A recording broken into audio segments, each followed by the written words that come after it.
Bagaimana caranya? Kan perintah zikir itu fadkurullah qiyaman wa qu'udan wa ala junubikum. Berzikirlah kepada Allah pada saat duduk, berdiri maupun berbaring. Ini kan harus zikir.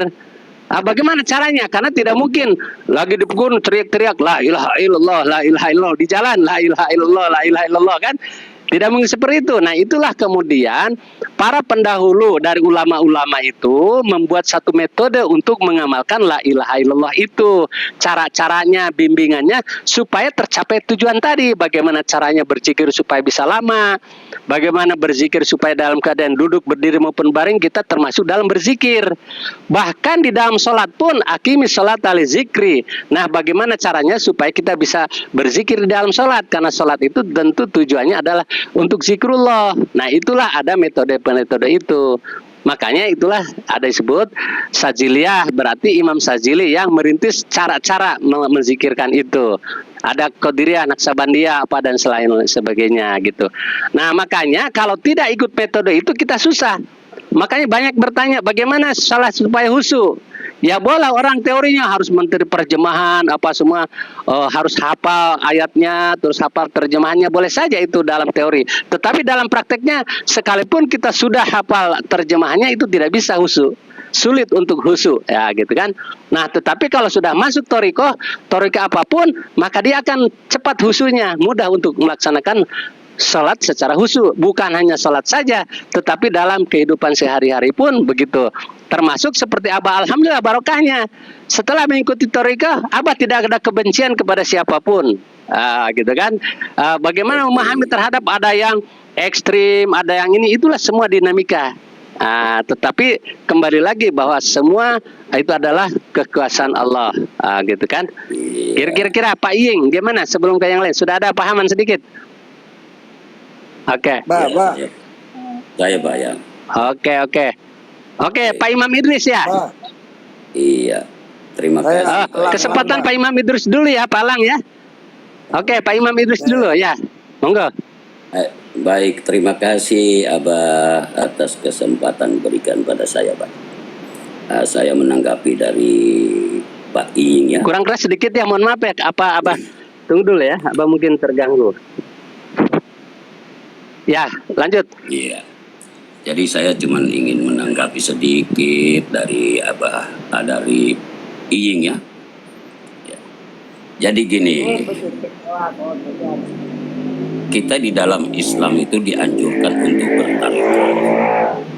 Maksudnya tarikoh itu ada di dalam ayat, berjalanlah kamu di muka bumi dan perhatikanlah tanda-tanda yang aku perbuat. Jadi di dalam perjalanan tarikoh itu untuk mengungkapkan segala sesuatu yang tersirat yaitu hikmah. Dalam kehidupan ini maksudnya apa? Tujuan Allah menciptakan. Masih kurang keras, mohon maaf ini masih kurang keras ini, Abah kurang mendengar ya, apa Abahnya yang. Jadi bagaimana? Jelas Bang I? Belum, ini belum jelas. Berarti cuma pada Abahnya yang kurang jelas ya. Boleh mungkin yang lain kalau mendengar mungkin ya, silahkan ya. Lanjut. Jadi dalam Islam itu syariat itu adalah hukum-hukum yang kita harus jalani. Sedangkan tarikoh itu adalah sesuatu jalan untuk membaca hikmah yang Allah perbuat di muka bumi ini. Sehingga kita mencapai suatu hakikat. Semisal, tidak akan aku ciptakan jin dan manusia melainkan untuk beribadah kepadaku. Nah, pengertian ibadah itu bukan terfokus pada satu peribadatan. Karena ini jalan menuju kepada Allah. Di dalam tarekoh, kita harus menjadi seorang salik. Untuk mencapai sesuatu yang namanya suluk. Apabila kita telah mencapai suatu suluk, maka kita akan paham benar. Yang mana pengenalan diri, mengenal batas, dan mengenal Allah. Ini maksud daripada tarikoh. Adapun muatan-muatan di dalam tarikoh itu, zikir dan fikir. Zikir dan fikir. Tanpa melepaskan, yaitu syariat. Tanpa.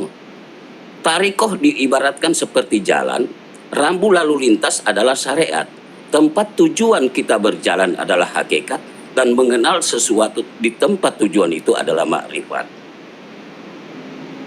Maka disinilah kita harus memahami syariat itu apa, tarikoh itu apa, hakikat itu apa, sedangkan makrifat itu apa. Ini yang kita harus perlukan untuk mencapai apa? Ya ayatuhal nafsu mutmainnah irji ila robbi. Jadi mendapatkan panggilan dari Allah. Siapa yang dipanggil? Yaitu diri kita. Diri kita yang mana? Di dalam orang bertarikoh, pertama dia harus membunuh dirinya. Matikanlah dirimu sebelum engkau dimatikan oleh Tuhan. Maksudnya di dalam bertarikoh, kita sadar bahwa segala sesuatu yang berkuasa itu adalah Allah. Membuang segala keegoisan, membuang segala sesuatu kesombongan. Hak-hak Allah dikembalikan kepada Allah. Janganlah pernah berkeinginan, akan tetapi kita mendapatkan suatu kebutuhan. Keinginan milik Allah, bukan milik kita. Innama amruhu ija arada. Kehendak Allah agar kita sadar siapa diri kita. Nabi berkata, sesungguhnya manusia di muka bumi ini dalam keadaan tidur. Dia terjaga apabila dia telah sadar. Dia terjaga apabila dia telah sadar. Sadar akan dirinya siapa sesungguhnya. Sehingga disitulah haula wala quwata illa billahi aliyil azim. Tiada daya dan kekuatan kita ini melainkan dari Allah Subhanahu wa taala.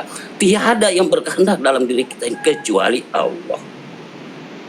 Ini kalau adapun tarikh Naqsabandiyah, Qadariyah, Idrisiyah itu adalah nama-nama orang yang melalui perjalanan spiritual. Sehingga mereka itu mendapatkan petunjuk dari Allah. Sesungguhnya aku Allah akan menuntun nurku kepada siapa-siapa yang aku kehendaki. Jadi singkatnya, tarikoh itu adalah suatu metode spiritual yang digunakan untuk mencapai kesempurnaan diri dan mendekatkan diri kepada Allah. Sehingga kita menjadi insanul kamil. Demikian host.